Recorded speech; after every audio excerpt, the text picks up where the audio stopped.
Julle, we are with Irma at Irmfit as part of our series that we are doing to prepare for the Cape Ultra 3-day stage race. Well done. Well, we don't know yet if we're going to survive this 3-day race. Well, speak in faith, we will do it. We will. So Irma, thank you so much for making the time for us. Thank you for having me. We are here today because we are doing a bike fit to make sure that we are as comfortable as we could possibly be for 3 days on a bicycle for a couple of hours per day. Warren and I, as you know, are weekend warriors, so we don't spend hours and hours on end on bicycles, but we have undertaken this challenge. We are super excited, but we want to make sure that we are as prepared as humanly possible for this. Okay. So we are going to prepare nutrition-wise, fitness-wise, skills-wise, but I think that you can have all of that prepared, but if you don't have the right equipment, what is the point of everything else, right? Exactly. We've been coming to Irma for a long time. She's been helping us with a massage for taking care of this equipment, and then of course with bike fit as well, which is the most important part of what we are going to be talking about today. So I recently changed from flats to clips again. Whole other segment on why we did that change. But one of the lessons that I am learning, that I've learned today, is one does not just willy-nilly change things on your bicycle and keep on riding. No. So we came today to do a bike fit with Irma to make sure that whatever changes need to be made are made to make sure that we are ready for the specific focus of our riding. Okay. But Irma, I thought we could just start with telling everybody why bike fit is so important, and what are the kind of fundamentals that we need to focus on, what we focused on today. Okay. Thanks for having me once again, and it's such an honor to always spend some time with you two, especially.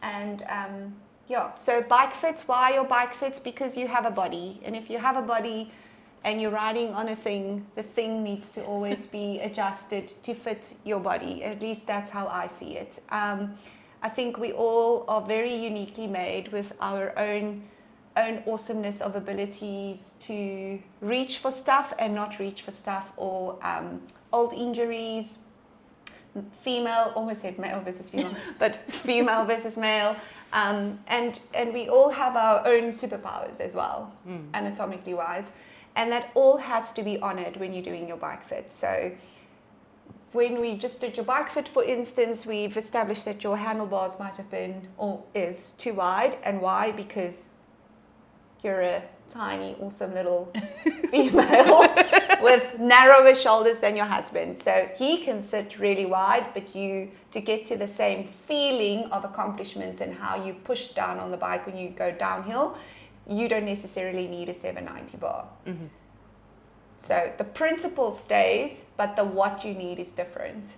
And we have to figure that out. Yeah. Okay, so that is why you would do a bike fit. And it is also important to know, like, you guys have gone from weekend warrior doing predominantly figuring out a trail and lots of skill training, lots of jumps, so it's the same thing over and over again for an hour and a half, an hour, and then you go home, but it's not, so it's an hour, but it's not necessarily pedaling it out for 2 hours. Yeah. It's got a different fatigue level on your body as opposed to doing endurance riding. Okay, so for me as a rider, I know nothing about 3 days of riding, but I do know 19 hours of consistent riding. So I've only got Transpavillon's experience, and that's from that riding point of view that I would speak. But I've obviously met lots of people doing multi-stage, and I've fitted for multi-stage. So the most important thing that you want on your bike fit is to, where is my body's neutral? What am I able to do? And get the bike to fit into your neutral, so that you've got capacity to reach, go downhill, or pull to climb, or sprint, or chill if it gets tough. But what is your, in your perception, your average neutral spot, so that you can manipulate your energy from that point. So manipulation in this regard is a very positive word. Yeah. Does that sum it up? Yeah, I think so. So I just want to walk everybody through what we did in the bike fit. We can touch on what needed to be adjusted significantly, but when you do a bike fit for somebody, first thing we do is we sit on the bike and you see how do you look on the bike, right? First thing that we do is, what is bothering you? So I have questions. I always have like, what are you feeling when you're riding, and when does it happen? So your big complaint was, my hands start feeling heavy from an hour plus. Yeah. Okay, you're potentially going to spend 3 to 5 hours on your bike, probably more. I can't have you be tired on your hands an hour in. Yeah, that's going to be a problem. Besides saddle time, which is something that you have 6 weeks left to train. Hint, hint, nudge, nudge. But you have to. Yeah. Please get some saddle Spend time. some time in the saddle. But still, if you're already irritated, it's inevitable, but I can't have it to be a painful place within an hour. So first questions, then you get on and I get a visual of what's going on. So there are scientific boundaries for where your knee has to bend and can't bend or can't extend versus your bum versus blah, blah, blah. And obviously I've already done your whole body assessment long ago, and I've got the foundation of your sit bone width and all those things. But yeah, so you have to check the contact points. Where's her feet? Where's her bum? Where's her hands? Okay. And how does your body look in that triangle? Yeah. And then so you were opgekrop and we had to... And we've just straightened me out. you out I'm a even bit. sitting straighter on the chair right now. So I just want to touch on those questions quickly, because I overcompensate maybe, or you ask me, so what's your complaint? And then I sit there and I'm like, I don't have any complaints. Life's good. Everything's amazing. Because while I'm sitting here in this moment, my body's feeling okay. I might have just had a massage or something. So when you come for a bike fit with Irma, just take a moment and pay some attention to your body. Or when you are riding your bike, really take stock of what you are feeling. Because when you're sitting in front of somebody, you don't like, how are you feeling? Oh, I'm feeling fine.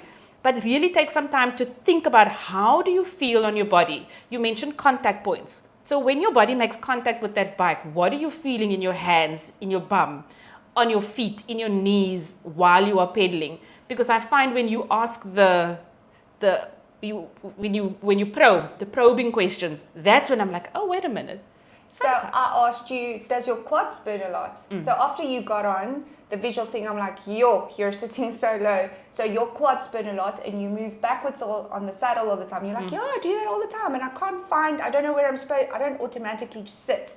So those are all significant clues for me that, okay, I'm potentially going to move the saddle up and back, or just back, or there's something wrong with the angle, or there's something wrong with your cleat position, or even all those things. Yeah. So I'm already going from feet to saddle. What is it that I can improve to make you less burny quads, or less cramping, or less moving around? So definitely on multi-stage stuff, or massive, like an Argus ride even, or anything 80 kilometers plus, you really do want to feel like you don't have to think where you're supposed to sit and lose any unnecessary energy by moving around, finding like what is more. You need that energy to get to the 100 kilometer. So you don't want to waste it on finding where I'm supposed to sit. Fidgeting on your bike. No, you want to fidget to get your bottle, water, or maybe stop and take a photo, but you don't want to waste energy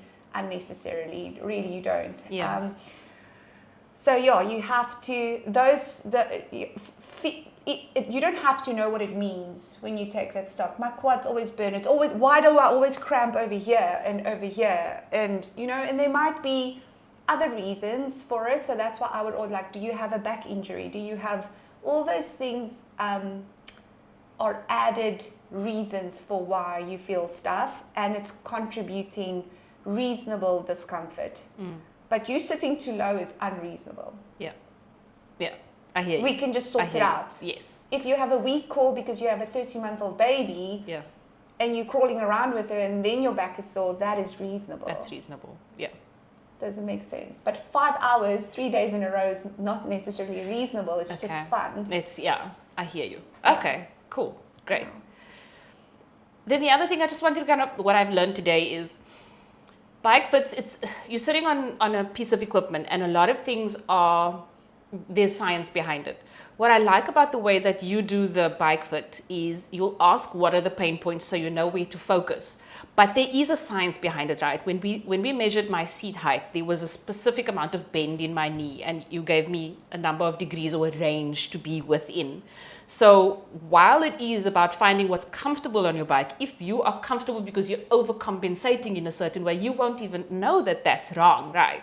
And for me, that's the most important part about a bike fit is you think it's feeling comfortable, but you don't actually know whether you're being efficient on your bike or not.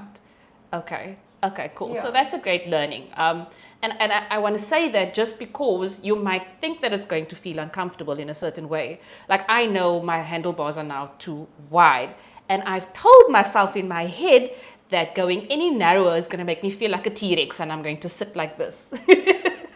But you're not going to hold your bike like But you're not going to. And so it's important that you know these things, because I could feel amazingly enough just sitting on the bike after making just that little bit of adjustment.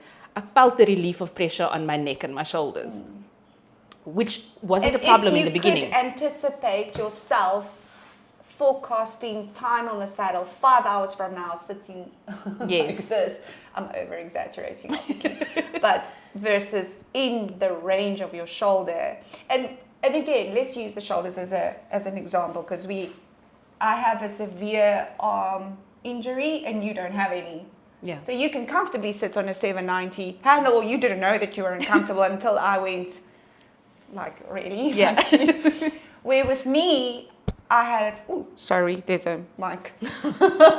I have a shoulder injury and I have nerve compression. So I can't even lift my hand 90 degrees without any nerve pain.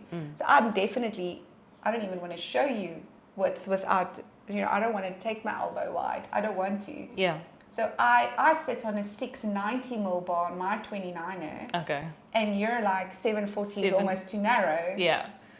But we're the same caliber anatomy. Got it. Woman-wise. Yeah. Do you know what I mean? Yeah. So that's just the difference. Just because I'm 680 doesn't mean you have to. But you're not going to do 790 like your husband, or 810 like your husband, because he has the width. He's got and the strength, Yeah. like you say. Cool. Does that make sense? It does. Okay. So I have just one more question, Irma. Aside from bike fits, so now bike fits, you're comfortable on the bike. Us going into a 3-day stage race, what else do you think is important for us body-wise in preparation for a 3 days, or maintenance-wise for a 3-day stage race? Okay, first of all, please make sure your bike is in good nick. Like, there must be no play on your pedals. No play on your pedals.